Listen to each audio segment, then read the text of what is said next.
So good morning to all of you. This is a certification program called the Virtual Emergency Support Guide certification that we introduced because of the pandemic of COVID-19. This has 4 1-hour sessions, which are every Saturday with specific topics, followed by a quiz. This is the batch 2, and the first batch we had about close to 80 people who qualified, and this is the second batch where the session 1 we had Dr. Ishwa Kapoor, sports doctor from USA. We understood about the visual impairment from medical perspective, and we had a checklist for phone buddies to be using on the call. Session 2 we had with the blind school, Devnar school from Hyderabad. They helped us understand how we go about and addressing the red flags and with the help of rehab professionals. Session 3 was with Dr. Bhaskar from Ahmedabad on COVID-19, which is a special concern for visually impaired and how to address these for running and fitness. And then we have now session 4 with a very inspirational Chaz Davis. He's from Boston. A little bit of introduction about him: a state champion runner in high school. Chaz Davis noticed a debilitating brightness in his right eye while sitting in class at the University of Hartford.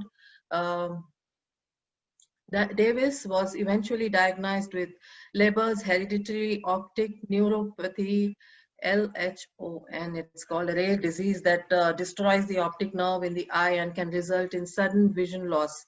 After hiatus from running, Davis returned to the sport after his college roommates offered to be his guides. That turning point led him to compete in his college track and across the cross-country programs, as well as earning a nomination at his first US Paralympic Track and Field Team for the Rio 2016 Paralympic Games.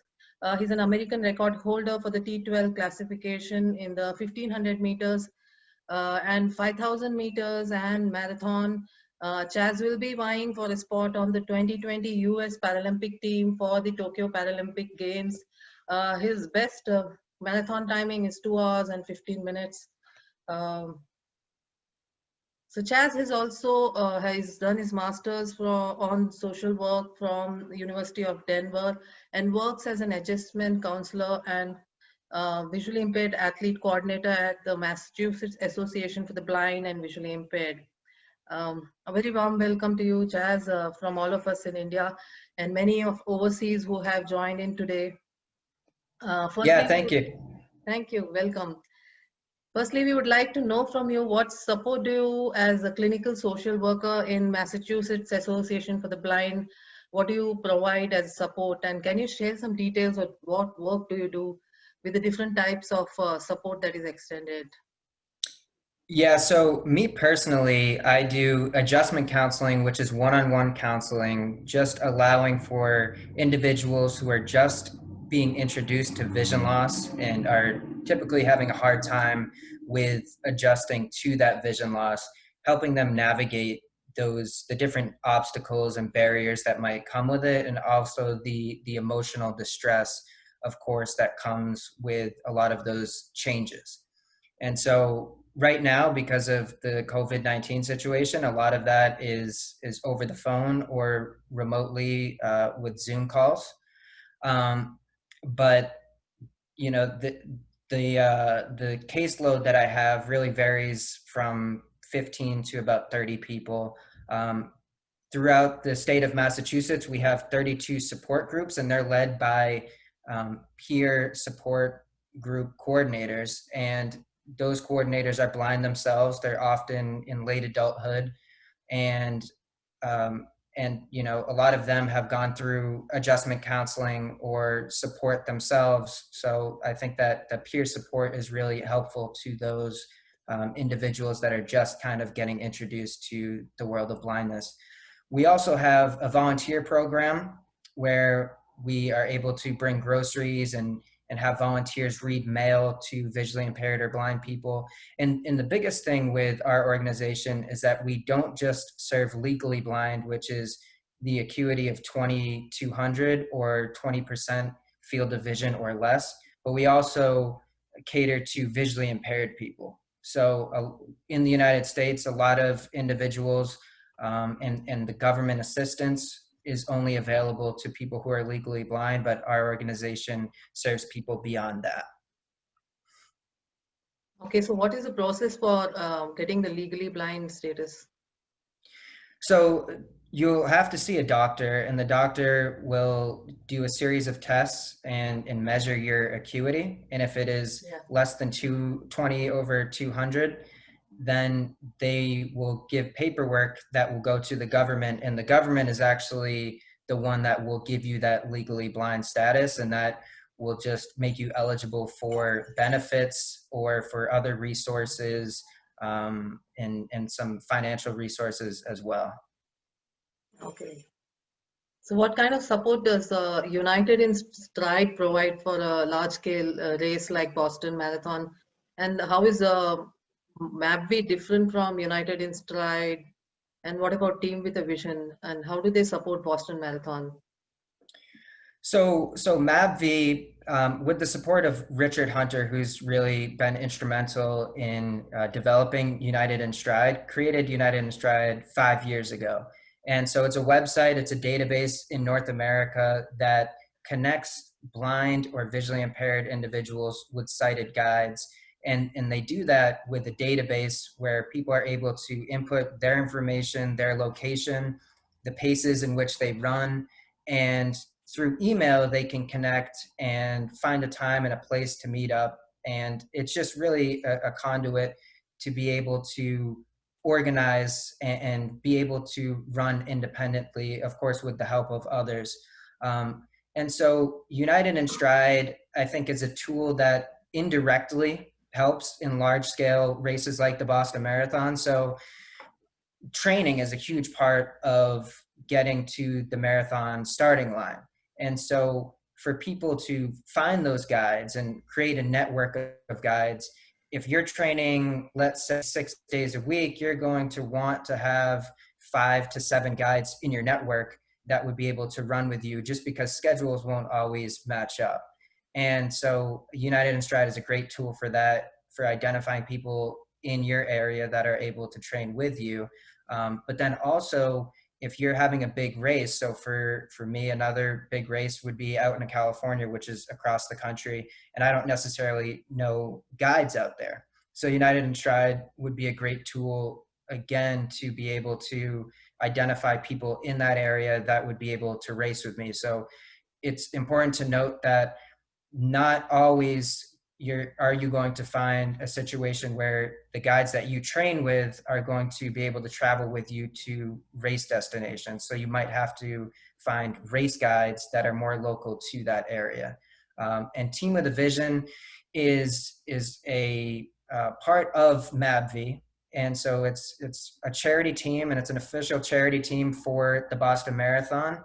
But we also have a team of 30 to 40 blind and visually impaired runners that run with us each year.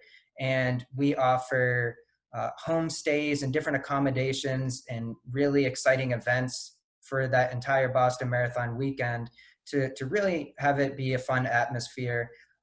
So there are different components to that, and United in Stride and Team with a Vision kind of go hand in hand when really trying to support visually impaired runners for the Boston Marathon. Okay, so for MABV, you mentioned to me last when we discussed that 1,500 athletes is you're currently catering to through your social volunteering outreach. So what are the most important components of this outreach, and what type of personnel are needed to provide comprehensive outreach? Yeah, so we when COVID-19 really struck, we had about 1,500 individuals throughout the state of Massachusetts that really were in need of physical resources and emotional resources to help them get through this difficult time. So whether that was getting meals, emotional counseling, and just finding a way to make it through each day. We have occupational therapists, we have social workers, therapists, volunteers, many individuals that are instrumental in making sure that there are no consumers that we have that are kind of left out and to fend for themselves. So we just make sure that all of those resources are being met, and all the needs that these individuals have are being met, because oftentimes individuals who are disabled can fall through the cracks if they don't have the right support. So we just try to maintain that support for all of the individuals that we serve. That's wonderful. So what are the different types of tethers that we typically use in an elite competition? Do tethers differ from track races and road races? What are the current Yes. plans? Yeah. So in the last 2 years, there have been new developments and new changes for the tethers, and so there are differences between track tethers, so tethers that are used only in track and field races, as well as road races. And so track tethers have a maximum length of 30 centimeters, and for road tethers, it's a maximum length of 50 centimeters. And the reason for that is just, number one is for to keep everything uniform, and so each athlete has to have the same tether, and there are a lot of different restrictions that come with that. So in the middle of the tether, there will be a stopper, so it can't be extended, and there can't be any advantages had by any athletes. So it's really to keep everyone on an even playing field. But of course, over the distance of a marathon, it's really difficult to have a small tether, a shorter tether, because you're going for such a long distance. So that's why they do have a longer tether that is allowed for the marathon distance. So do you also go hands-free when in some of your runs, like even though you can see very less, you just run freehand? So for training purposes, there are definitely times where I will run without a tether, and Okay. it really depends. If I feel comfortable in the area in which I'm training, then I might run without a tether. Although there are individuals that don't have any sight at all that tend to use a tether at all times. And it just really varies from person to person.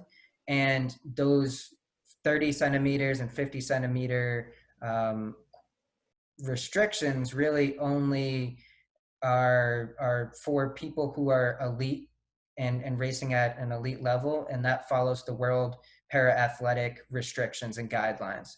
And so if you are a beginner runner or just getting into it or running for fun, then you don't necessarily have to stick to those really strict guidelines of having a 30 centimeter tether or a 50 centimeter tether, but you can be tethered at the waist. You can have a rigid tether, which just could be a pole or a stick. You could use a shoelace, something like that, or even be hands-free and have just your guide call out audible cues, and that's a comfortable way of So how does handling the things. tether at the waist work? Like, is it around both the athletes? So for the official tether that the World Para-Athletics recognizes, there's a loop on one end and there's a loop on the other end, and two fingers can fit in there, or really however many you would like, but it's really a loose kind of fitting. And then your guide would also have two fingers on the other side, and they will run parallel with you. And so if they're trying to move you over to the right, they might give you a little tug to the right, just so you know there's that feedback there, and you always have that connection. So you of course they're talking with you, making sure that you're comfortable where you are, but that tether just gives that added sense of security and helps to make quick corrections if So need I be. just, I wanted to know about the waist tether. How do you handle the waist one? Yeah, so the race tether, it does Sorry, have the waist one, which is around the waist. the waist one, sorry. Yeah. Yeah, so the waist tether, oftentimes that'll be used in triathlon. And so if you're swimming, of course it's going to be difficult to have a tether in your hand while you're swimming. So oftentimes in a triathlon, the guide and the blind swimmer will have a tether around their waist just so that they will have that connection, and still be able to know where they are. But then, of course, when they transition to the bike, that's a different story. And running, they might use a hand tether. But a waist tether is just really an alternative of, it's an alternative way of being guided, and it doesn't necessarily work for everyone, but yeah, you'll typically see that more in swimming. Have you used these smart glasses like IRA and those kind of gadgets which guide you, and you don't really need a physical guide present with you, but it's virtual? So I have not used IRA to be guided while running. I definitely prefer to have a person physically with me just in case something does happen, and in case, because the glasses can only see it, a certain field of vision, whereas the runner can, if I'm wearing the glasses, it will only see what I'm seeing Okay. or what I should be seeing. And if there's a guide running with me personally, then they can look around and look out for uh, different distractions or obstacles, cars, barriers, things like that. So, I would really prefer to be guided by a physical person rather than, a gadget or glasses like you would see with IRA. But I do believe that IRA is a great tool for other purposes. I just personally would not use that to be guided in a running sense. So also in Boston Marathon, I saw that there is the transition points. So do you use transition guides, or do you use one guide throughout the entire race? And how do you manage this?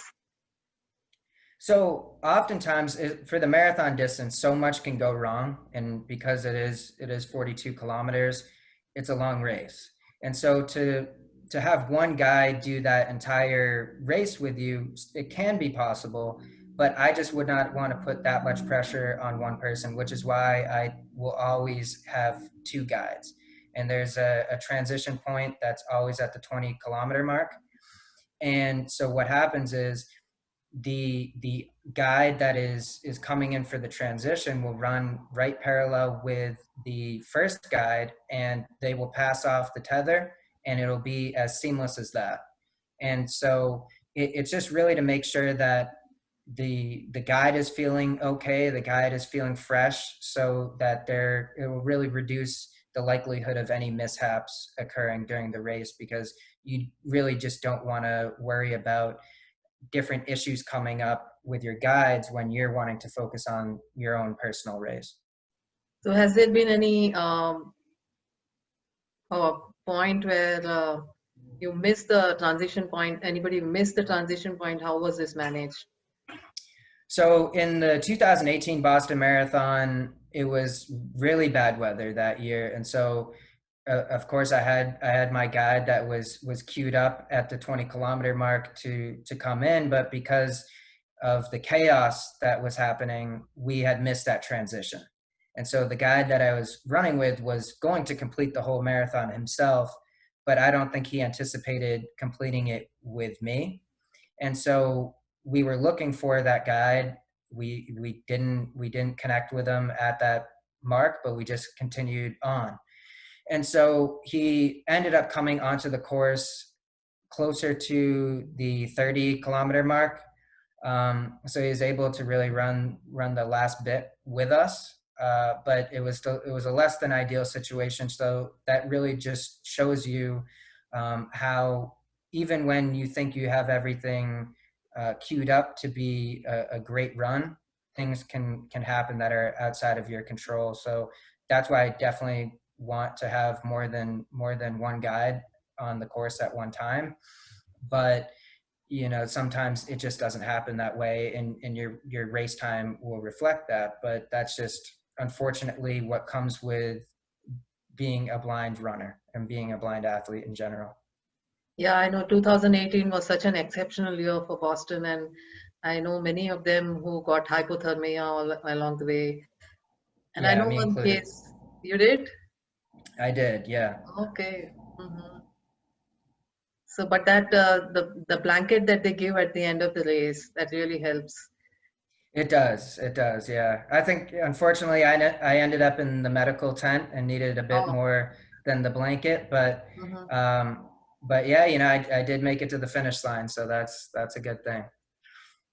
So were you completely wet and in those in that running attire and no other thermals or any other clothing with you? Like, did the other guides carry anything for you?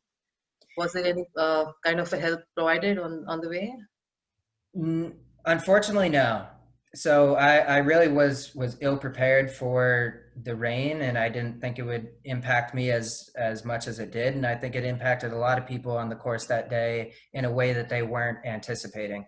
And so, you know, for me, I was wearing clothes that would keep me warm, but just because they would keep me warm in a dry day when they were very absorbent. So it actually kept me cooler than I should have been. Oh. So it definitely wasn't the most ideal situation there. And I actually lost more vision during that race over the Hmm. course of that race because of the hypothermia Yeah. and losing, you know, different, uh, just losing a lot. So I lost some vision throughout that race, unfortunately. Oh, so I do know athletes who lose vision in the second part of the race.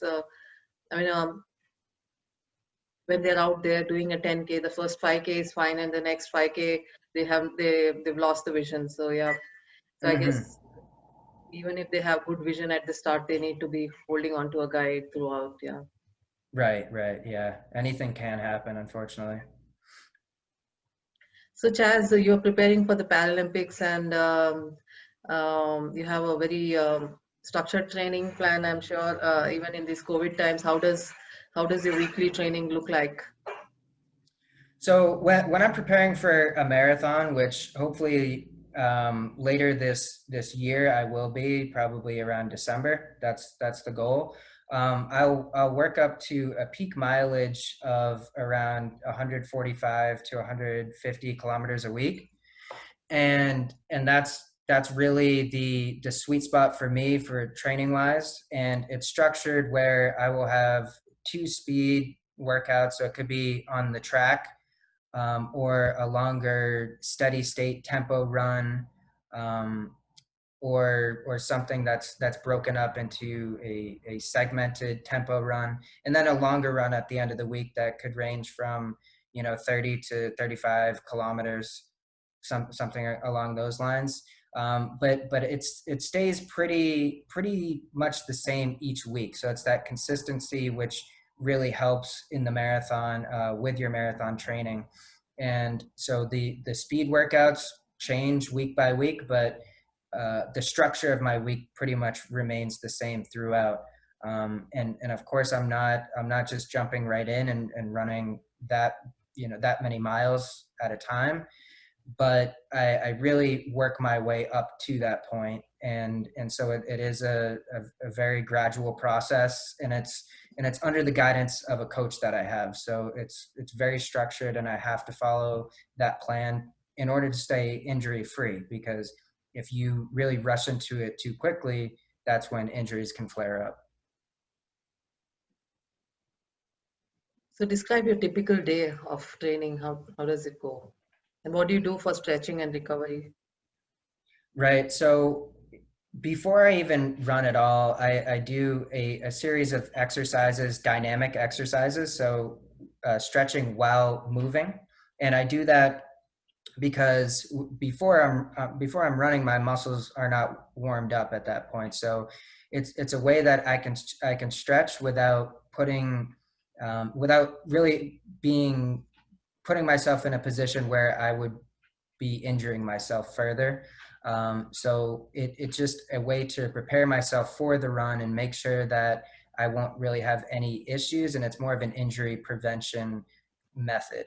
And so that I will do before every single run. And I might even do it twice in a run if I'm doing a warm up and then going onto the track to do faster paced work, just because I really would not want to pull a muscle or, you know, really have any sort of a strain or something along those lines. So that's really important to my training.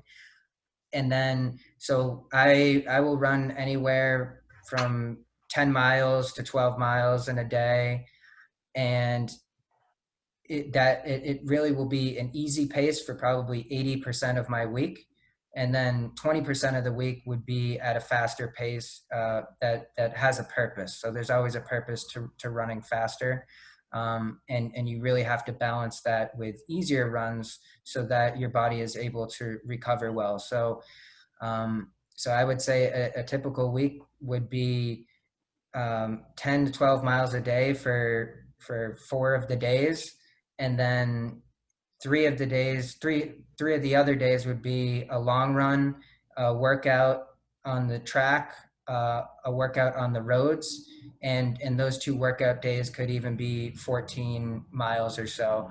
But it's very structured, and I just really follow the training plan that my coach gives me each week.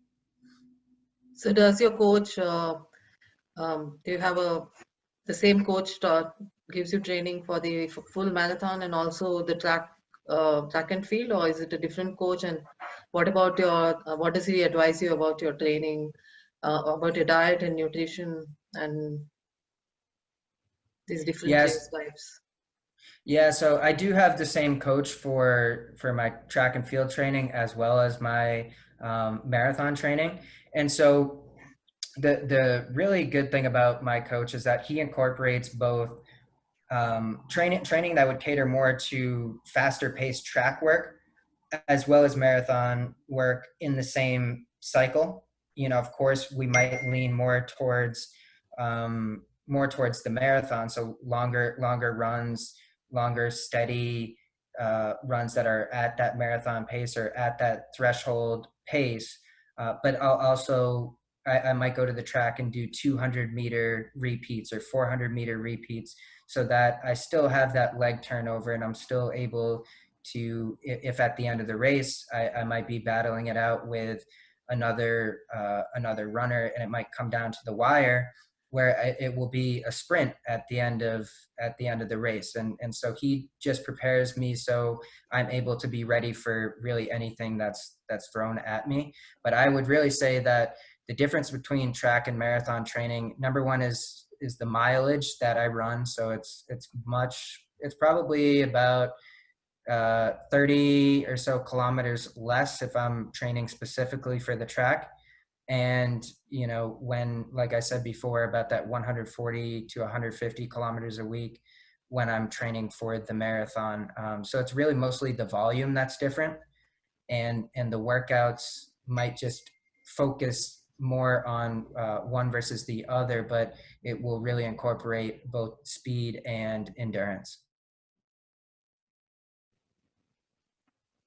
How many races do you schedule per year? So, and what about how do you schedule your track races and marathon races? Yeah, so it really just depends what I'm focusing on at a given time. So right now, because I'm trying to qualify for the Paralympic Games in the marathon, my focus is, of course, on the marathon. So for that season, I would likely run a half marathon, and that might be a month to a month and a half before the marathon race, and then the marathon. So really, only 2 races during that season, and the rest is just training. So that's one interesting, and that's just personal to me, that I just like to race twice in that cycle. But when we're looking at track races, I might race 6 or 7 times, maybe even up to 10 times in a season, and even use some of those races to get me in better shape. And so it would even vary from 3 kilometers, 1,500 meters, 5,000, and it just would just vary. And I like to mix it up in different races, and that's something that for me is important, to make sure that I'm in the best shape for really any event. And so if there's a race that I qualify for, I can really jump in and be ready for that event on the track. Oh, that's amazing. So, what about your core or cross training workouts, what you do for fitness regime? Yeah, so even in addition to core and cross training, I think recovery is paramount when you're looking at training at a really high level, and of course when you're putting in a lot of miles, you're going to want to focus on that recovery. So I do a lot of foam rolling after my runs, and I target certain muscle groups and opposing muscle groups. It really all depends. If I'm having sore muscles or even what seems like a strain coming on, I can kind of deal with that even before it gets to something worse. And that's again for that injury prevention. Um, and so that's a key component that I do in between runs. I also do core exercises where I do 12, usually 12 minutes of ab work 3 times per week. And I like to focus on having a strong core, because in the later stages of a race, whether it's a 5,000 meter or a marathon, your body starts to break down and your form starts to break down. And if you have a strong core, you're better able to adapt to when your body's really struggling through those tough times. So those are things that I absolutely love to implement into my training. And of course, eating healthy and having a pretty consistent diet. I don't like to just focus on having a strict diet throughout the week, but it's more during the weekdays. I will eat whole food, so raw vegetables, fruits, grains, some carbohydrates, but not overdoing it on carbohydrates. And then really spicing it up a bit too, just to keep things creative, and have protein coming from fish or chicken, something along those lines. And then on the weekends, I might eat a bit more what I want, and not really focusing so much on that strict diet. But I think it is important to have good amount of sleep each night and to focus on your diet during the week if you want to optimize your training so that you can have the best race that you can have. So what would be your advice to aspiring guides to train with their athletes? What duration should they start communicating and working out with their runners, and how do they make them feel comfortable? So I think for comfortability, it's really important to meet the blind runner where they are. And so what I mean by that is just understanding what their vision is. And I don't think it's inappropriate to ask what they're able to see, what they're comfortable doing, how they wish to be guided. And they might not have all of the answers to that either, but just having that communication, having that dialogue between the guide and the blind runners is so important, because you might have a blind runner that won't communicate everything unless they have questions that are asked of them, that might prompt that response. And so I think even before the running starts, I think it's good to get acquainted, might even meet up and walk around with them, have a conversation with them, do some other exercises with them, and slowly work into running, and start off running at a slower pace, might even be slower than what they're used to doing, but that's for your benefit and for their benefit too. And so another thing is mistakes will happen. So there are going to be times where the guide runner um, might slip up with a command, and the blind runner might find themselves tripping and falling, and it's not the end of the world if that does happen. It just shows you that we're all human, and things can definitely happen there. But I really do think it's important to get comfortable with your runner and build that rapport naturally, and just having conversations. That's really huge. And when it comes to scheduling as well, you really want to know what the schedule is for your runner that week. so it takes a lot of the stress out of it, and you're able to plan ahead of time. Hey, this is a time that I can run with that runner, or maybe they need to find someone else. And that's kind of, for me, I think those are the biggest takeaways when trying to organize that guide blind runner relationship. Yeah, Chaz, also we wanted to know about the registration for guide and visually impaired for the Boston Marathon.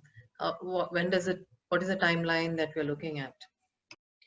Yeah, so as of right now, the Boston Marathon for 2021 is it's still on, and so the registration for that will likely open in September, so next month. And so a blind runner will have to run under 5 hours in order to qualify for that race, and as long as they've run 5 hours in a recognized marathon, then they will be able to qualify. And there are two divisions for the Boston Marathon for the para-athletic division. And so there's the adaptive division and the para-athletic division, which the para-athletic division is more competitive, and the adaptive is more for a runner just wanting to have fun and enjoy the event. And so once you do register, there will be a link that will go out in early 2021 for a guide to register, and it's a very official process. The guide has to wear an official guide bib, and for organizations like us, Team with a Vision, we're not able to help people find their guides, and that's really where United in Stride comes in. And so it really falls on the blind runner to be able to find their race guides for the Boston Marathon. Okay, thank you. So what about in the current pandemic? What would be your advice that the guide and the athlete do right now? Virtually, many of them are virtual and not meeting them personally because because of travel restrictions and other things. So what would Yeah. you advise? So I think because things are virtual, there are restrictions, and people aren't able to see each other face to face. I think that really puts if you're a blind person, it really puts you at a disadvantage. You're not able to go out there and do the same fitness that everyone else is able to do on their own. And so you might have to get creative and do fitness exercises within the home, within an apartment, something like that. So it could even be yoga or chair exercises. So I think it's important to continue to engage the blind athlete with exercises like that, but also just communicating, just having conversations, calling them up, checking in to see how they're doing, their well-being, their mental state, because I think this is a difficult time for everyone, but I think it's especially difficult for the blind community, who is not necessarily able to go out and exercise the way that they want to right now. So I think there are, of course, some negative implications that come with that. So I think it's just important to maintain that connection throughout this pandemic. So when things do return, there isn't that strained relationship there, and we're really able to get right back into it. That's great. So the forum is now open to questions. You can either put it on the chat or unmute yourself and ask.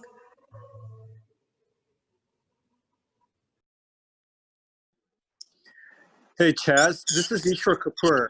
I'm actually calling from San Diego. I'm one of the sports doctors that works with Bhumika on her projects. Yeah. I have a quick question about what you mentioned about your experience in the 2018 Boston Marathon. You said you lost vision through the race. Was that a temporary loss, or do you have some permanent vision loss from the stress of the race? I believe it's come back probably about 85%. But because of where my, 85% of what it was prior to the race, but because of where my vision is now, it can't really be measured even with a field test or, anything like that. So I think it's really hard to tell. But for the most part, the vision did come back. Yeah. I see. Hey, it's a great talk. We really appreciate you joining on. Yeah. Yeah. Thank you. Any more questions? Hi, I have a question. Hi. Mm-hmm. Just wondering. Hi. Okay, someone else is talking. Okay. Just very quickly, Chaz, you mentioned that you lost your vision in after about 20 years of having normal vision. So was just wondering, how was the transition phase from having lost sight? How did you go through that? Because your story is very motivating. Yeah, and so I think it might sound motivating, but I think there's definitely a realness to the story. So it certainly wasn't easy from the start, and I went through a lot of struggles and substance abuse and things along those natures, and along that nature, in order to cope with what was going on. But luckily for me, I was quickly able to find running again, and so I had been running for probably 6 or so years, yeah, even 8 years before I lost my vision. And so I was able to find running again, albeit with a guide. And I think that was kind of what was able to bring me back to a place of confidence and being able to feel comfortable as a blind person. And so I think for a lot of people, it's just finding that passion and finding what you really love, and that will help you through a lot of those difficult times. And it really helped me through mine. So in your experience with these people who you help with the counseling, Mm-hmm. what would you suggest us if we come across cases where people have recently lost vision? What would you suggest we focus on? So, How I do we think, help them? right. I think for a lot of people that are just losing their vision, it's a really raw experience, and they're going through a lot of different emotions, and a lot of times the family members or the support system, the person who's losing their vision or has lost their vision, they don't feel like they're being heard. And so I think the biggest takeaway is really to listen, and do more listening than talking, and really just getting to understand how they're feeling in that position, so that you can work with them to find strengths that they have, in order to find a way to get to a better place. Because I think so many people are resilient, and they're resilient because of strengths that they've had far before the time that they lost their sight. So really being able to play into that, and just being a constant person that they can talk to in their life is really important for that transitional period. But then also giving them space and giving them time to feel bad, because it is a loss, and it is a period of grief, and that person needs to be able to grieve and experience that. Makes sense. Thanks a lot. Mm-hmm. Yeah, next question. When you suddenly lost your vision, like during a run, during the marathon, what was the first reaction? Was it the fear, or your unpreparedness, or the guide was there to help you, to hold your hand, to overcome that sudden loss of vision? My first reaction was, how am I going to finish the race? Yes. But luckily my guide, and so we had missed that exchange point with that second guide that was supposed to come in. So my guide was hurting as well, but he recognized when that did happen. I told him that, hey, I lost my sight down to light perception.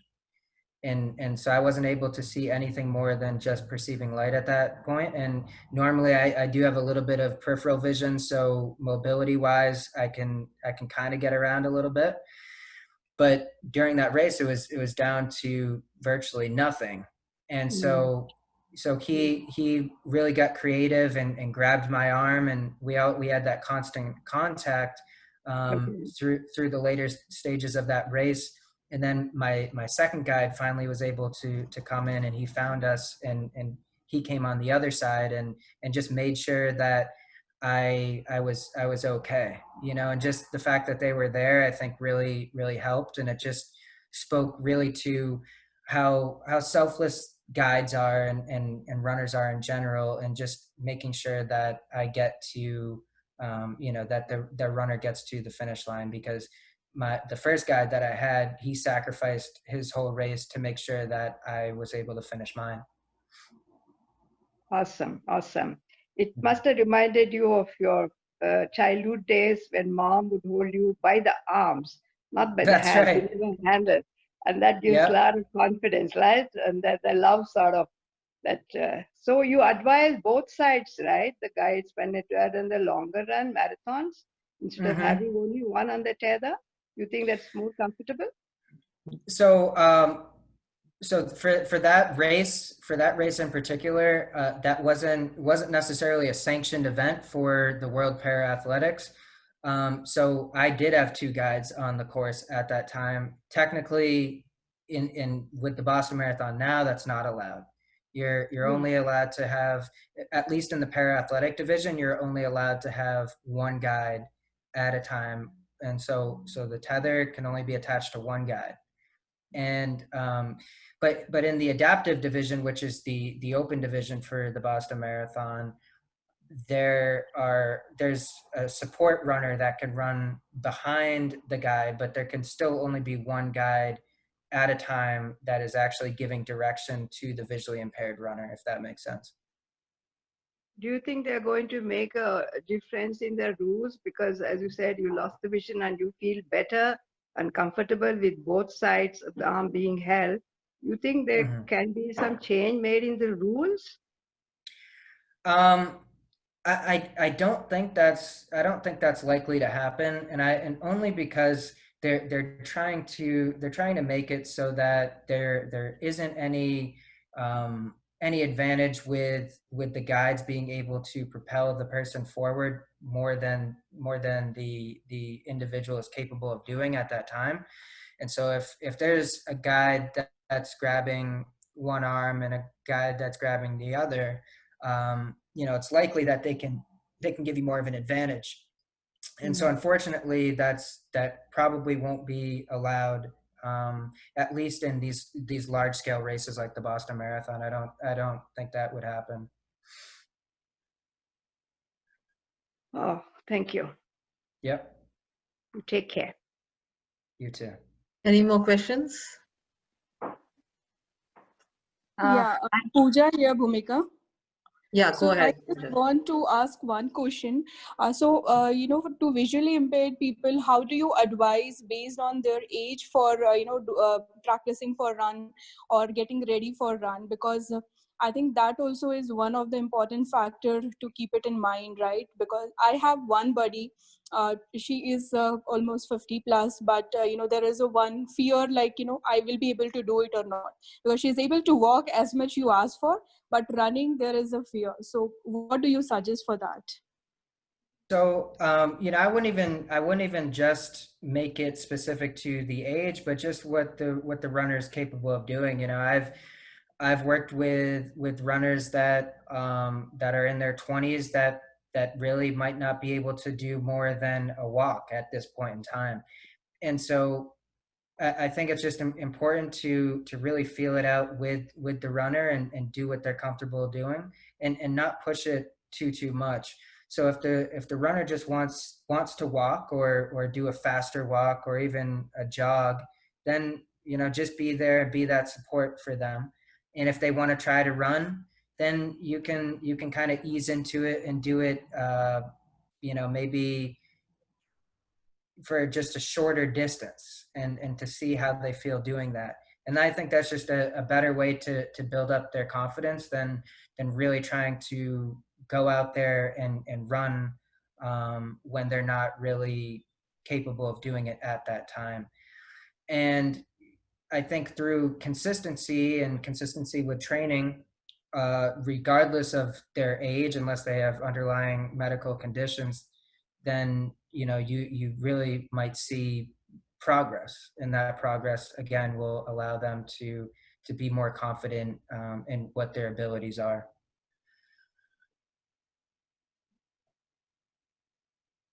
Thank you, Chaz. Rupa, you had a question? Yeah, actually. Hi, Sesh. Hi. Such a motivational session, and you have already explained the things very well. I have a question that what a new runner should keep in their mind. Like today's days, one more question is that people are doing 100 days running, 30 days running. So is it okay to run each and every day? Doesn't it affect in health or? So it really varies from person to person. If you're a brand new runner, I would not suggest running every day.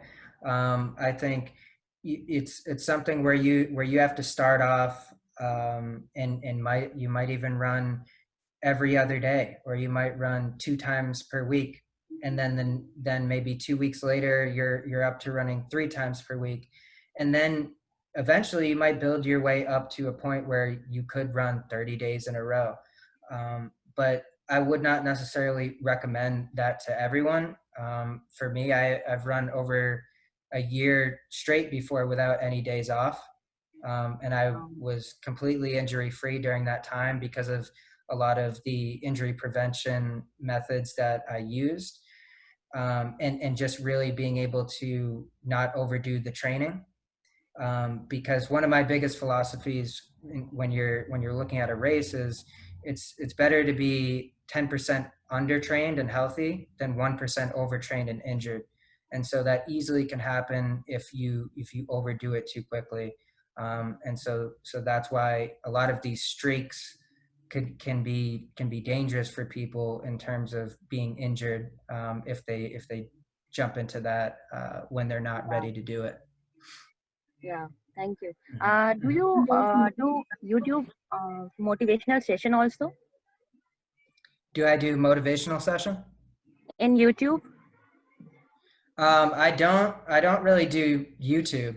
But Okay. yeah, I mean, I would be willing to do it, but I don't really have as much experience with YouTube. Okay. Thank you. Mm-hmm. Any other questions? Yes, Bhumika Sonal here. Yeah, I hi, just go ahead. wanted to know, different age group people are there in this blind runners group, but means how would you manage to keep them motivated all time? What is your experience on that?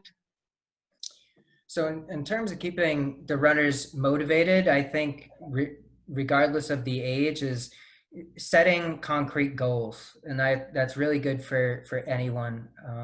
And these goals don't have to be really lofty or challenging to achieve, but even setting smaller goals along the way. So I want to run 20 kilometers this week, or so something along those lines. That runner is able to hit that goal, and then that's great. Then they can move on to the next goal. And so to always have kind of that carrot in front of them, or to have that goal that they're able to attain whenever they decided to set that goal and set those parameters for that goal. And so it really should be measured and be time oriented. And I think that if you do follow that process, then it will really be able to keep all of the runners motivated. And I think that goes for the guide as well. I think it's important for the guide to set goals for themselves in order to stay motivated with what they're doing as a guide runner too.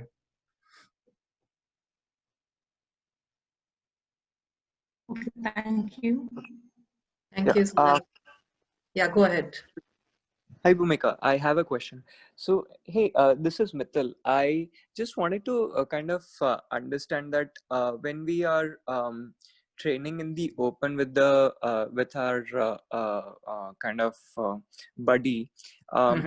There's a good idea that we kind of give them a brief, or we describe them the place where we would be training. Does that give them any perspective and help them in kind of visualizing it in their mind or in their imagination about the place, and it helps them in training in any ways if we do so? Yeah. No, I think that's a great idea. And when I train guides here in Boston, that's exactly what I tell them is, don't be afraid to describe what the scenery is around you, what's going on around you. And it might give, especially if the individual had lost their vision, they know what a lot of things look like, and it might give them a mental map of what is around them, and give them just a little bit more of a different perspective. Even if they've never seen before, just knowing what's around them might give them an opportunity to feel more in tune with people who are sighted, or with you as the guide runner. And so I think it's a good way to number one, keep the runner safe, but number two, also be able to build that rapport and that relationship between you and your buddy. Okay, great. Thanks. Any more questions? So, Chaz, you specialize in clinical social work, and you said that especially for the elderly blind, you are doing a lot of work. So can you just tell us how you go about doing that? Yeah, so, unfortunately, the largest population of blind people are in late adulthood. And so for a lot of those individuals, they lived an entire life as a sighted person. And so when they're in their 70s or 80s and they're losing their vision, it's a very difficult situation for them to adjust to. And so I will get a referral from either a medical provider or from another occupational therapist, someone that's working with them to adjust to some of their physical needs. And that referral will say that they would request some help in terms of counseling and with their emotional needs as well. And so just really getting a good understanding of what their background is, number one, and being able to work through a lot of the issues that are present and might be frightening for them, and a lot of these unknowns. So giving answers to things that might not seem obvious to that person who has just lost their vision. And that might even give them a bit more confidence from the point that they were right when they lost their vision. And so typically I'll work with individuals for 15 weeks. So we'll meet once a week over the phone or through Zoom or some other conferencing platform. And over a 15-week period, we're able to build tools and resources and find strengths within them so that they're able to advocate for themselves, find what they need, find the support systems in their community that really will help them adjust to this new way of living. And I think a lot of the people I work with initially think that their life is over, especially because they are older. But I think they find a lot more purpose after having a different perspective of how life really is. Yeah, that's wonderful. So in the Zoom meeting, what is the ratio of the tutor to the person on the other side? Are they able to interact a lot if there are multiple people there? So when we have our support groups, they're led by someone. So those are typically with people in late adulthood, so elderly, and it's the coordinator for those meetings, and so they're also in late adulthood and also blind themselves, but but they might have a bit more resources, or they might be a bit more used to being blind. And so they are almost that de facto leader in the group. And so they'll set up different different topics for each meeting. And so there might be a learning session, there might be another meeting the next time that would be more focusing on what people are going through, what they're feeling, what are things that are difficult for them, and then they have that peer support around them to help them get through that. So that's really a different side of it, where it's less me as a clinician and more of the peer support, peer-to-peer support, helping one another get through a lot of those difficult times. But I still am there as support for them if need be, but it's more hands-off for a lot of those Zoom meetings. But then with the one-on-one, of course, that's more like your typical therapy, counseling, one-on-one session. So Chaz, again, with the COVID pandemic, what are the special precautions that you typically take in a day? Like you're out on the track, or you're around in the public transport. How do you handle, what are the precautions you're taking right now? Yeah, so right now there is a mandate here, or at least a guideline where you must wear a mask if social distancing can't be maintained. And so for me, because I can't see, I'm not sure if I'm being socially distant or not. So I always wear a mask everywhere I go if I step outside. And so I try to limit where I go. And so if I don't need to go somewhere, then I likely won't. So, going out to eat, going to the store, I try to limit that as much as possible, and limit the contact I have with other people as much as possible. Because unfortunately, social distancing really isn't set up for visually impaired people. There are a lot of visually impaired people that rely on sighted guide to even get around, mobility wise, just walking. And of course you can't really be socially distant while doing that.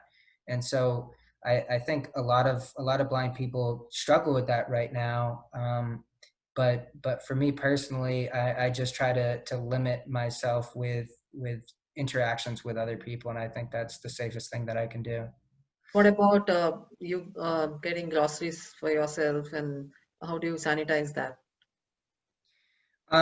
So I get it personally. I get it delivered, and so if there's anything that I do need, I will get it delivered to me. And I wash everything very well, and of course there's still a shortage of cleaning supplies and things along those lines. So just regular soap is what we use for most sanitation, that kind of thing.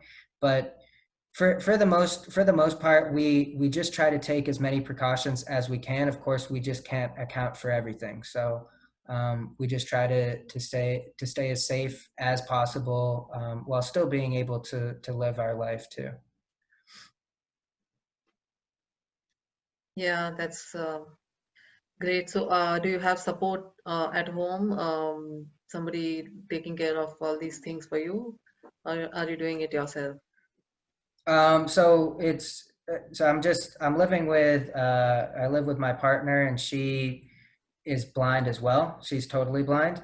And so it's just us two, and we manage well, but mostly we manage well because we do have the support of technology and delivery services and things along those lines. So I think that really helps in terms of what we're able to do, what we're able to get, and still feel safe doing that. And we have family support nearby, and a lot of friends that do live in the neighborhood. So if there are things that we can't necessarily do or feel like we can't get, then we really have that support to help us get what we need. Chaz, one last question. Have you seen any persons with vision loss affected by COVID, and do you do about any kind of education for people who are impacted by this pandemic? Yeah, so I definitely do. I definitely do know some visually impaired people. A couple of them have passed away even. And so I think unfortunately this is something that has impacted everyone in some way. And so in terms of education, I think with accessibility, even with access to the internet, a lot of blind people do have access to the internet, at least here. And so just because they have access to the internet doesn't mean they have access to all the websites that might have updated information, education materials, case numbers, things like that. And so, there are definitely people that are working on making websites more accessible. And I think that's a key component in being able to keep blind and visually impaired people educated on the different health situations that are going on out there that are really pertinent, especially right now, to know. Thank you, Chaz. That was very insightful. Thank you so much for joining in, and we look forward to having Kyle from Team with a Vision also on one of our sessions. And Yeah. Definitely this is going to be very helpful for all the guides here in India. Thank you so much for joining, and thank you, audience. All of you will receive a quiz by email through the registered email ID. And yes, this is the last session for the batch 2, and looking forward to enthusiastic participation in the upcoming batches. Thank you all. Thanks, Thank Chaz. you. Signing Bye. off. Bye. Bye. Thank you guys. Thank you.